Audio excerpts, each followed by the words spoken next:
Savannah Chrisley claims that her parents are being harassed while incarcerated, but her family is standing by their claims. Both Todd and Julie Chrisley are incarcerated in different prisons, serving significant terms for financial offenses.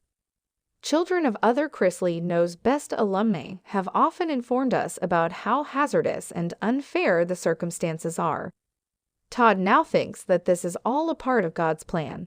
By publicizing the atrocities of his imprisonment, he aims to help many other victims of the same system by ameliorating their circumstances. Being a devoted Christian, the notorious Chrisley Knows Best actor feels that doing time in jail is a divine mandate to aid others.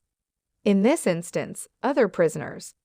Todd's lawyer, Jay Sargent, spoke to TMZ on what he calls gross negligence and such total disregard for human life and decency.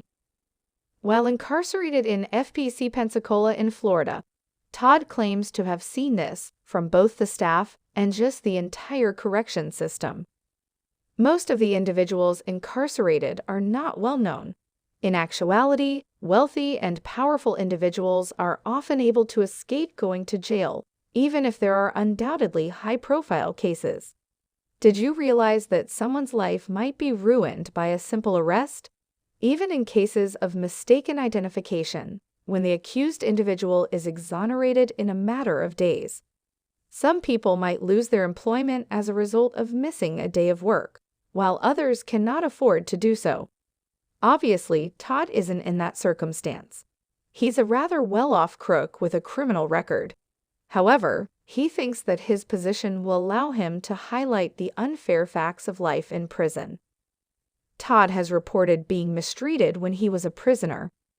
He claims to want to make amends for having seen things that are nothing short of cruel, or to attempt at any rate. His lawyer gives one instance. Todd saw a guy go into a seizure. More than an hour passed before the guy received assistance.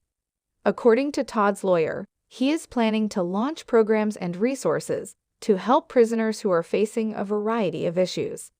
How he intends to do this is not quite evident to us. Todd, as we have said, is rather well off, in the same way that a longtime character actor or dentist may be wealthy. He could be planning to generate money for these kinds of projects, since he probably couldn't start a successful campaign on his own. Tim Iju was interviewed by a Federal Bureau of Prisons representative. We can truly assure you that the Federal Bureau of Prisons, FBOP, is committed to ensuring the safety and security of all individuals in our population, our staff, and the public, even though we decline to comment on anecdotal allegations, the FBOP said in its opening statement.